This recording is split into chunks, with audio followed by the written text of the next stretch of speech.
Hi, it's Steve here and we're at Kia Trailers and we're going to show you through the new Jim's Dog Wash trailer, show you all the ins and outs of it, how to use it, how to look after it, just to give you a peace of mind when you are out using your dog wash trailer that you have good information on how to use everything. So we'll start off at the front here with the couplings to your car, jockey wheels and so forth. So this is a universal coupling, it fits both sizes, it's just simple to use, latch up. Fits both sizes, there's nothing that needs to be changed over to use that. Sturdy chain with a D-shackle, just make sure that the driver is responsible to make sure that the trailer is attached properly to each vehicle. So before you do drive away, just make sure that this is all secured properly. We've got heaps of length here with your lead plug that can push back in there or pull out to get a little bit more. Just be aware that it is quite long and then it could drag on the ground if you haven't done that, so you might want to be aware of that. Simply plug that in, and then we do have a holder here as well, so that when you do have parked up, if you're going to leave your vehicle and leave the trailer on site, then you can just plug the plug into that little socket there.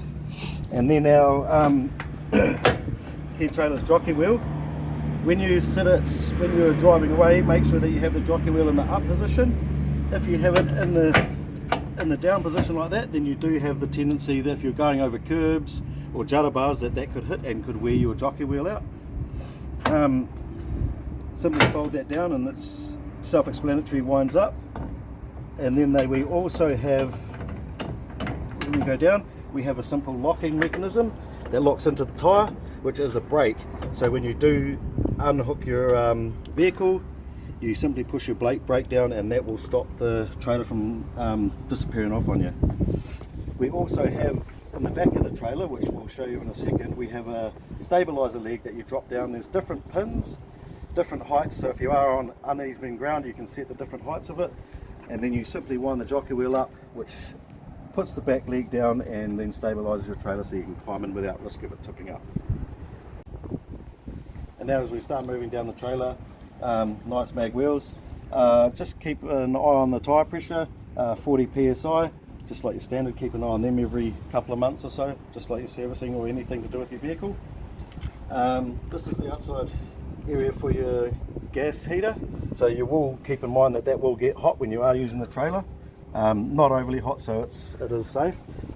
And then for your 230 volt, 240 volt plug-in, you do want to use this, what we call a dog bone, just in case you've got someone come past or you walk past and grab it, it's going to pull on that instead of pulling on your plug, which could result in damaging your plug and then you'll have to take it to an electrician to get a new one. There's a simple little blue tag there on the plug, you push that down and then to pull your socket out. And that also has the RCD, so you run that in, plug that into the client's power source, and then you've got your regulator source there, which is all certified. Then we move into where the gas bottle locker storage, simple open. There's heaps of length on the cord here, so you can pull the gas bottle right out onto the ground to assemble your connection. And then there's another valve there, it says gas isolator valve. We suggest you turn it off at the valve as well, just as a peace of mind, so you've got two sources of isolation from your gas bottle.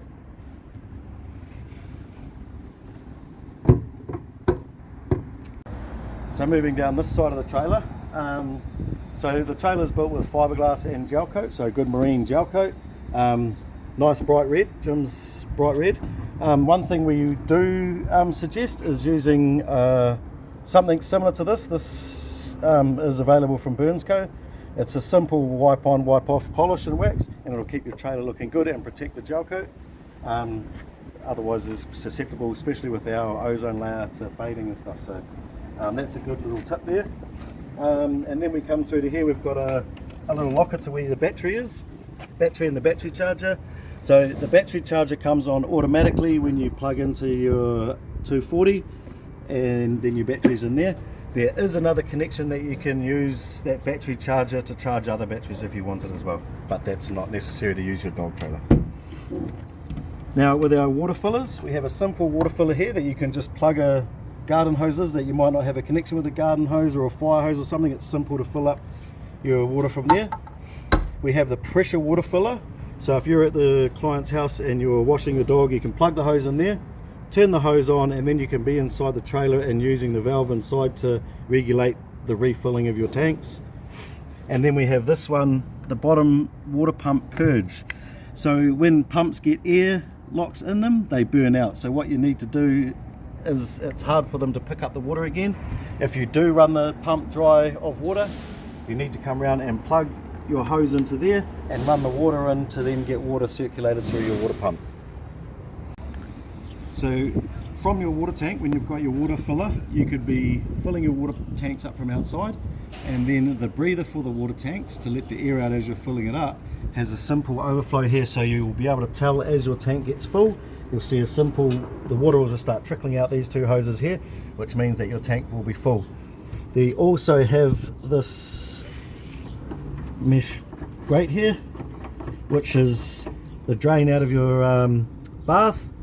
That is to catch all the dog hair that you'll be washing down into the drain, so that you don't wash dog hair out into the gutters or the drain of your client's place. So you want to keep an eye on that, as it's going to fill up maybe every day or so that you might need to do. Just pull that off and then simple connect it back up again.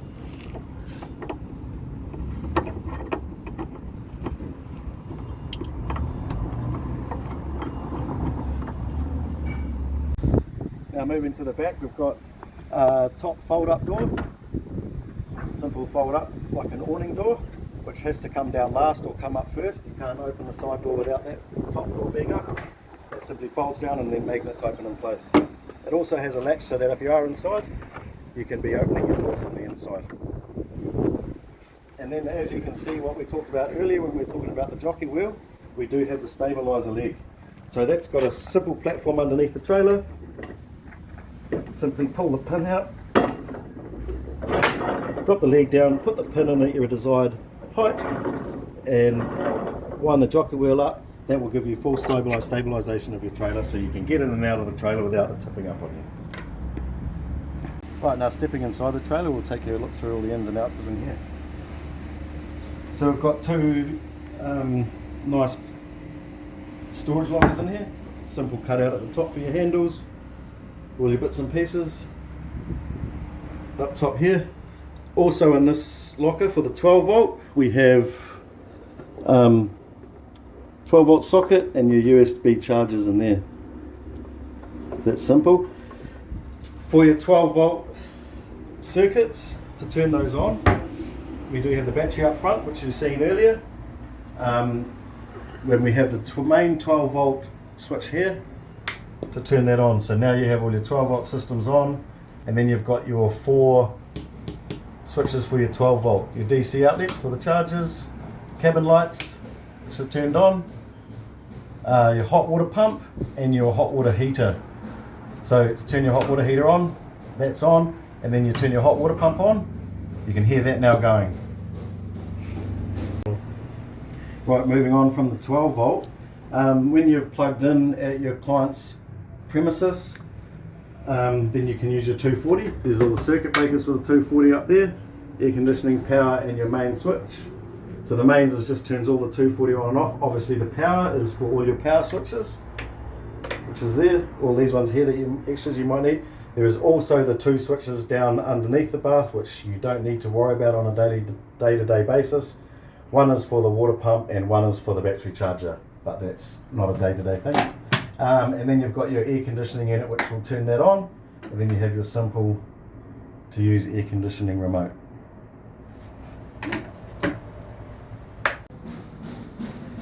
And with this power switch here, we just keep our air dryer plugged in.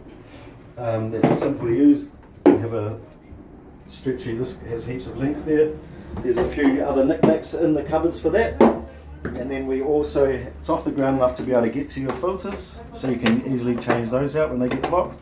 And then you can also, with a square head screwdriver, take these top screws out, so you can pull your whole air dryer out to clean it up easily. And then moving to our grooming table, kind of self-explanatory with the poles here. Simple unwind and then they can move up and down, just to set the height that you desire. And then moving to the simple operation, half push down lifts the leg up, lifts the table up, and then if you push it right the way down, drops the table back down. One thing you do need to keep in mind with, you don't want to go up too high. If you go up too high and the poles hit the roof, you will notice that as I go to drop it down, it needs to go up before it comes down. If you've gone up too high and it hits the roof, you're not going to be able to go up to go down.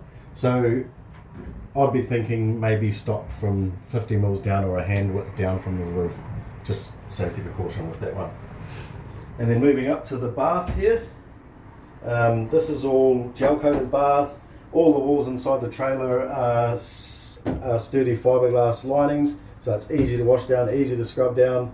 Don't be shy to get a brush and give it a good hard scrubbing. It should come down nicely. If there's any other marks that need to get down, get a good solid cleaner to help you clean those.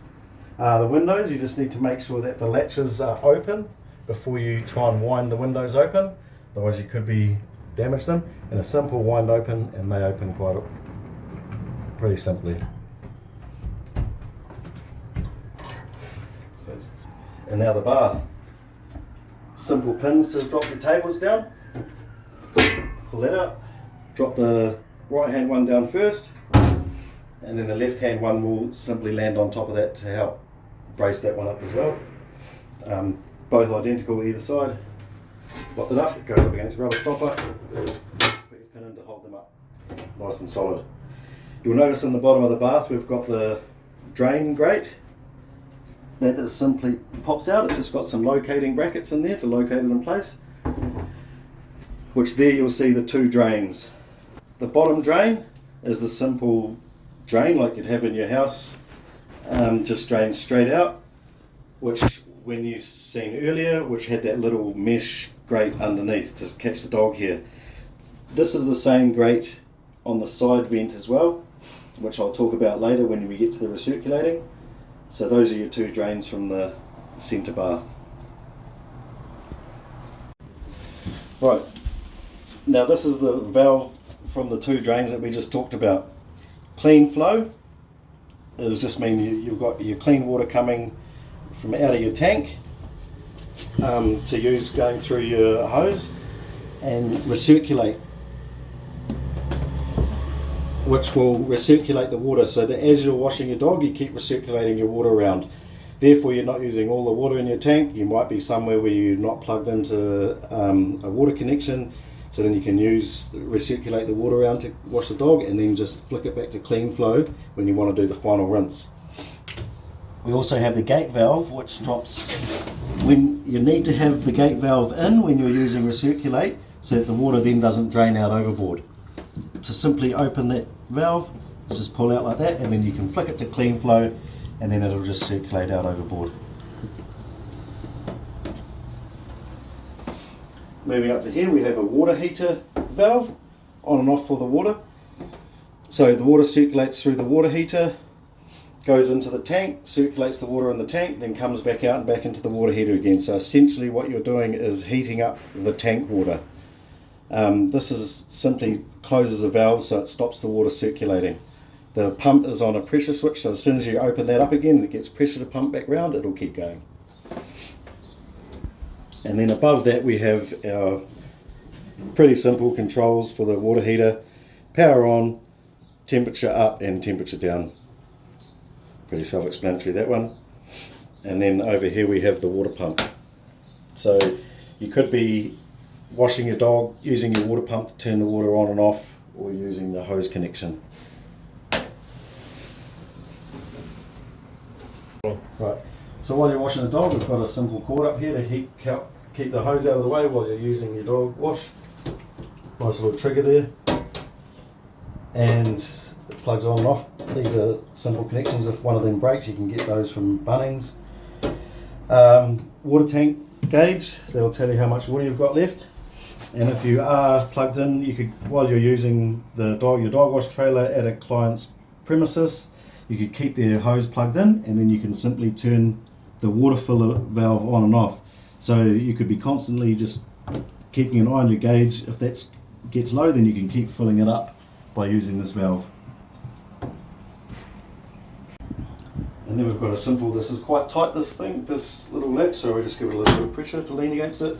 Opens up for the seals, so you can get in there to do your cleaning, get to your drains and everything. Simple pull and forward and close. And then we've got just some access lockers. You won't need to get into these much at all. It's just for servicing, for your pumps and everything in there, and then to your water heater in here.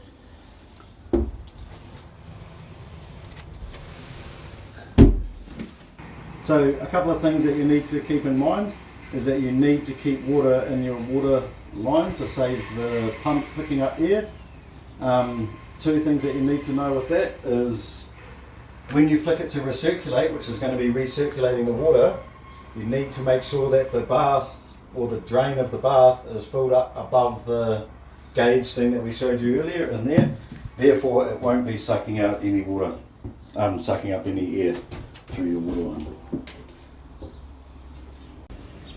And then with the water pump purge, which if you do run it dry, which we don't recommend, you can then force the water back in through to the pump using your water pump purge, which has this valve here. So at the moment the valve's off, which means you can plug it in and then turn your valve on, and then you can it'll push any air out up to the pump. So with the Jim's Dog Wash trailers, they come with a gas certificate and an electrical cert, which you need to have. They are supplied in the trailers and we can get them emailed through to you. At Kia Trailers we stand behind our products, so if there's anything extra that needs to be done or any fix-ups that need to be done, then you can just get in touch with your Jim's Dog Wash person and they can forward you through to us.